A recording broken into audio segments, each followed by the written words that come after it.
Oh, good. How do you like it? Sap? I didn't realize it would come out like that. Maybe we should have printed out the whole thing. Stop all pollution. Proud all that on a T-shirt? Not unless I was Raquel Welch. And she'd have to take a deep breath. Once we start our drive, everyone will know what we're after. Here, look at these, honey. Hope oil spoils. Keep out Hope's sick slick. This one.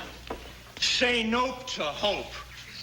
These will prove to Hope Oil that we don't like the idea of swimming in their oil any more than the fish do. You know, Howie, before we were married, I never got involved in things like this. Being a sap makes me feel I'm really helping. You know, contributing. Oh, you certainly are. Even if you don't have Raquel Welch's frontage.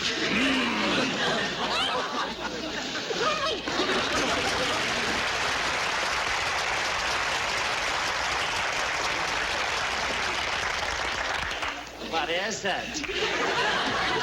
Mouth-to-mouth resuscitation? Daddy, what are you doing home? I didn't come home to hang around an X-rated swimming pool. S.A.P. Sap? Howie, I'm all for honesty. But why tell the whole world? Daddy, why do you always have to pick on Howie? It's just that he's always here. If he were working, he'd have to do his smooching at night, like everybody else. You know that studying for a master's degree in oceanography is very hard work. Then why aren't you studying instead of acting like an oversexed octopus? Howie! I'll surprise your mother. Are you kids having lunch here? Because I'm going downtown. Guess who? Just put the milk in the refrigerator, Freddie. I don't have time for anything else today. It's a fine way to greet your husband. Bye, we have to split. See you at dinner. Oh, do we have to? What are you doing home? Well, you never used to ask that when I go home in the middle of the afternoon. There'd be a smile on your face and stardust in your eyes. Well, that was a long time ago. Yeah, the dust has turned to rust. Actually, I'm very glad you came home. Well, that's better. I need $20 for shopping. I gotta take a cold shower.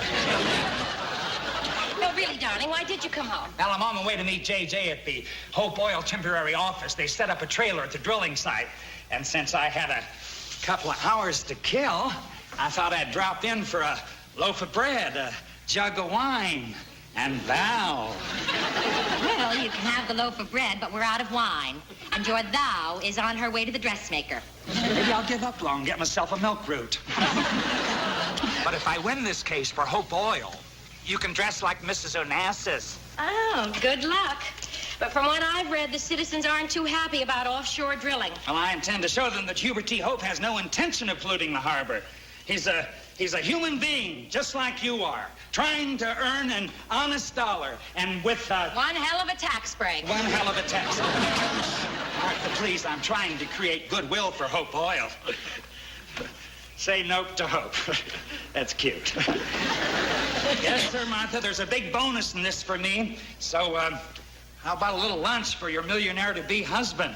And... To Hope?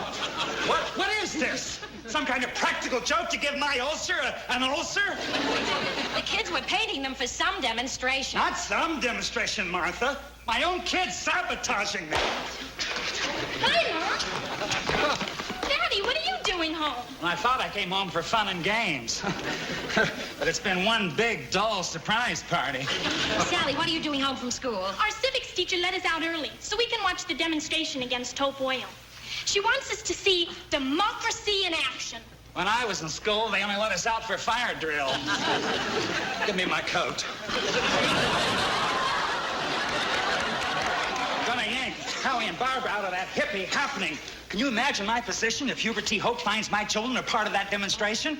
And with Howie there, it can only lead to riot. Paul isn't home, J.J. He went out to take care of a personal problem. Oh, I'm sure he didn't forget about the meeting. It's been changed? Where? All right, I'll tell him as soon as he gets home. He should be back any minute. Now, bye-bye. Mom? Mm-hmm. I been watching the demonstration on TV. You are not supposed to watch television when you have homework. But Daddy wouldn't let me go to the demonstration, and that is my homework. Oh, I'm supposed to write a report on how a peaceful demonstration works. well, how's it going? Not so peaceful. Somehow the lion turned into a roaring riot. Oh, dear. I hope your father got Barbara and Howie out of there before it started. Did you see them? No, I tuned in late. I wonder who started it. I just hope it wasn't Howie. Yeah.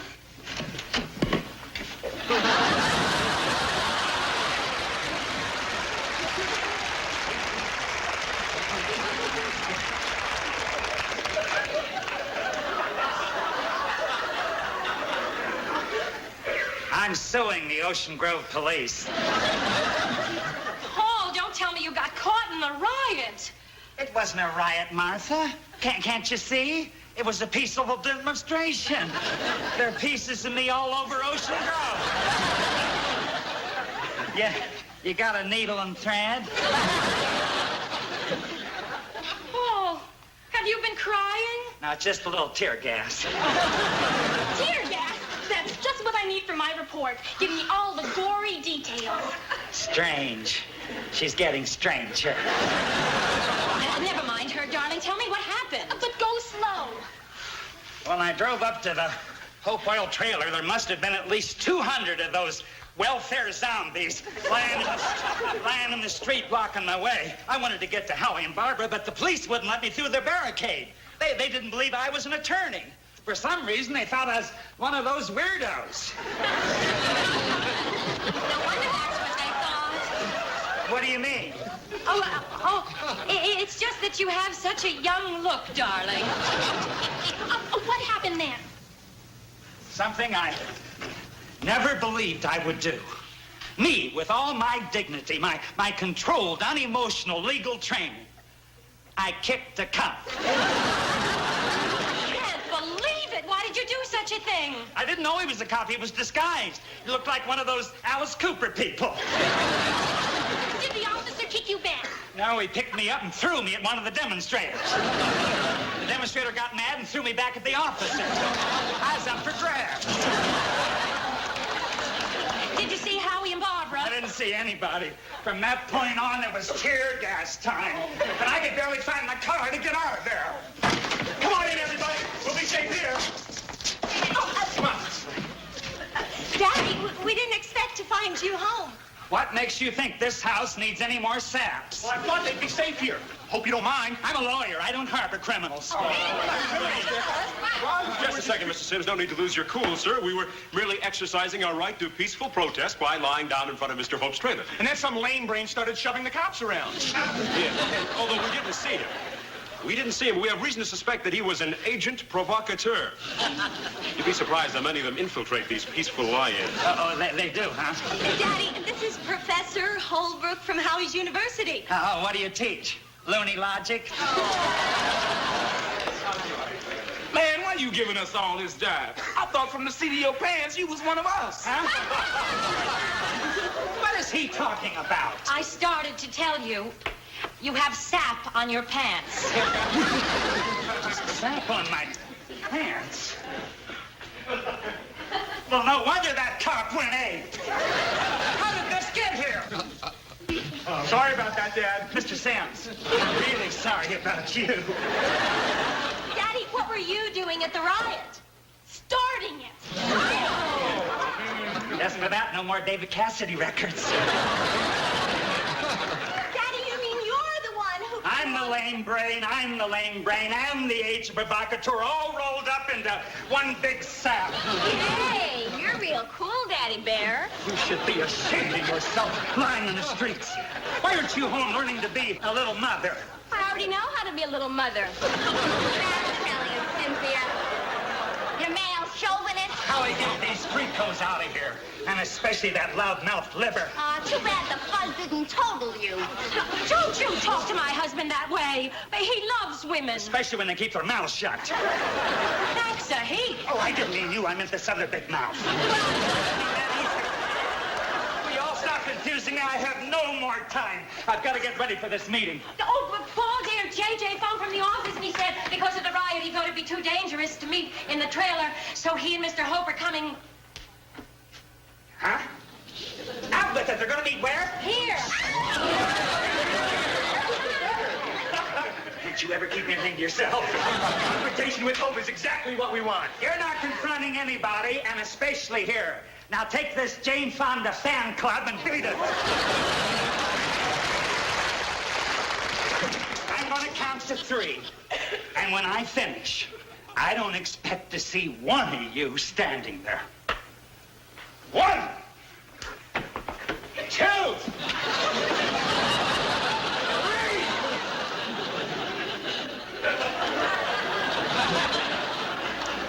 Martha, tell me it's a slumber party.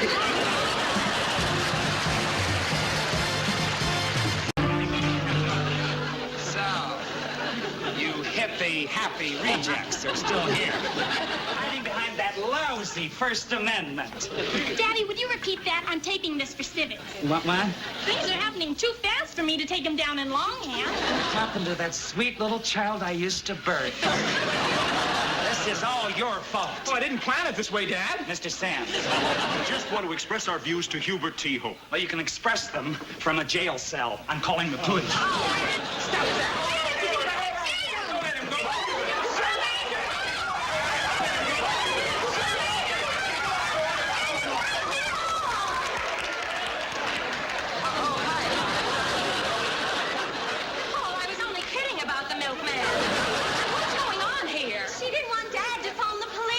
Wouldn't it have been simpler to cut the phone line?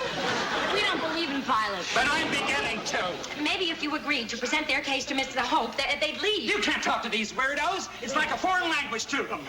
Would you consider allowing my husband to present your point of view? Not me. I don't trust anyone over 30, especially a male.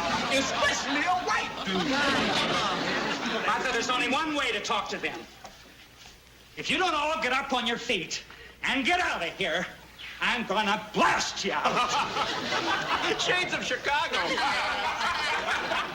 You asked for it, Buster. You asked for it. You have needle and thread.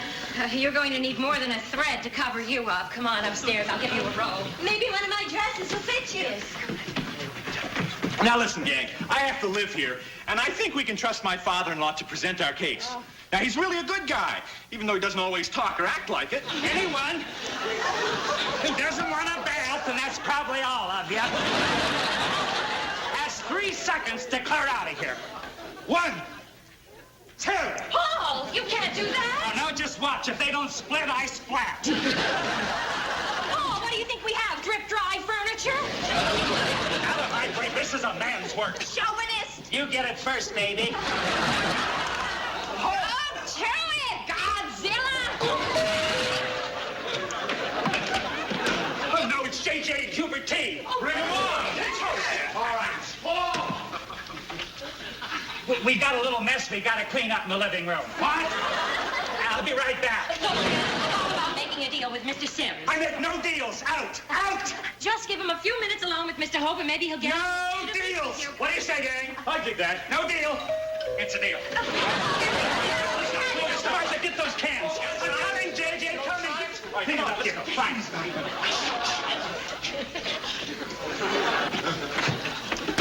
Paul, you shut the door right in my face. And in Mr. Hope's face. I wanted to clean up the mess in the living room before you came in. Oh, dogs? Oh, well, yes, you might say so. Paul has a great sense of humor. Sometimes he's a riot. Truer words have never been spoken. This is an oil deal, not an audition for laughing. That's absolutely right. Paul, this is Mr. Hope and his assistant, Bert Rigby. How do you do? Oh, I was just about to water my potted plants. Excuse me. Excuse me, I'm sorry.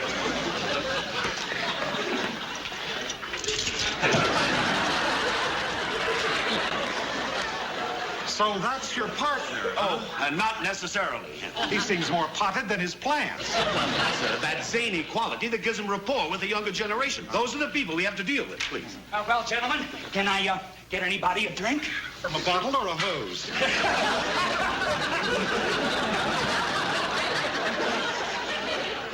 I do not want to drink.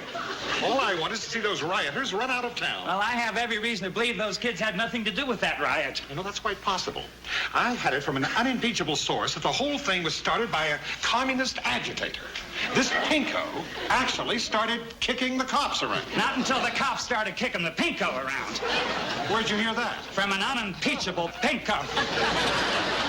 Did you know that in the resulting disturbance, Mr. Hope's Rolls Royce was turned over? And I was sitting in it. Hope you had your seatbelt fastened. I wasn't hurt. But I'm offering a $2,500 reward for information leading to the arrest of that commie agitator. Hey, is that tax-free? Oh. That will be all, Harley. We'll call you when we want you. Our help around here is rather informal. It's quite obvious he wasn't wearing shoes. Well, we have a pool. He's also our lifeguard. Your own lifeguard. You know, I've been underestimating you, Sims. I can't even get a good cook. Well, I think you'll find Paul's long suit is handling people. Paul, would you like to tell him about the matter of settling it out of court? Happy to, JJ. Happy to. Excuse me, I forgot my purse. Seems to me that you've forgotten quite a few things. That's enough out of you, you chauvinist A friend of my daughter's. While I deal with this, will you please entertain our I'll guests? try, but I don't think I can top what you're doing.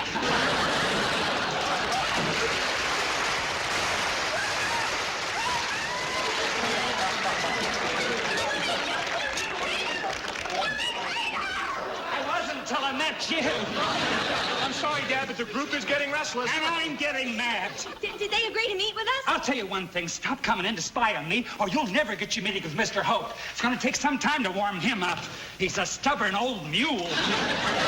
The kind that hauled the borax out of Death Valley. And made Ronald Reagan what he is today. I didn't follow that. Good. Howie, you're on. Mr. Hope, don't you realize if you bring oil into our harbor, you're threatening the birds and the sea life? Who are you? I'm his son-in-law. Only by marriage.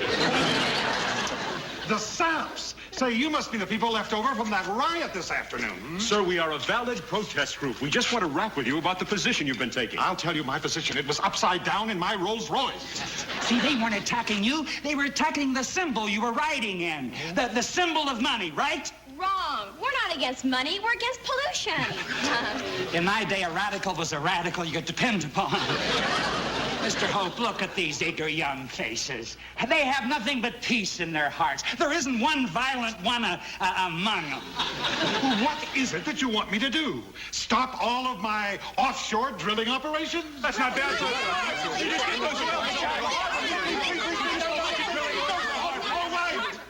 All right, suppose I stopped pumping altogether. What do you think would happen? Where would you get the fuel for your cars and the fuel for your planes? And where would you get the fuel to heat your very homes and the fuel to run the generators that run the factories? I tell you that if I stop pumping, America stops pumping. Mr. Hope, listen to Howie. He's very clever. Oh, he's very clever. He's been living here free for months. Mr. Hope, now the solution is Sandpoint Island. It's 3 miles offshore. Now, if you drill off that island and there's a spill, the currents will carry the oil out to sea where it'll be dissipated. I wrote a very extensive report about it. He writes more papers than the Pentagon. Sir, a copy of his report was sent to your office. A copy of that report was sent. Why wasn't I filled in on this? Oh, I read it. It was nonsense. Cost 3 cents more a barrel to drill out there. I just assumed. You assumed, and I wound up upside down in my automobile. Now, look, please, in the future, assume me no further assumptions. Young man, I will study that survey and we'll discuss it further.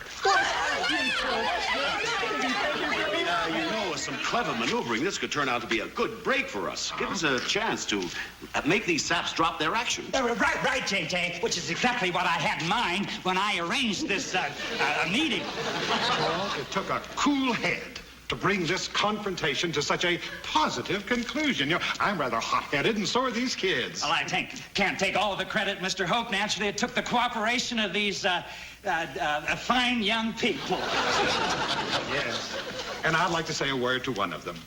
Young lady, if you are so concerned about pollution, why are you parading around here half nude, polluting the minds of men? If my body pollutes a man's mind, it's because his mind is already dirty and it should be washed out. Don't scream.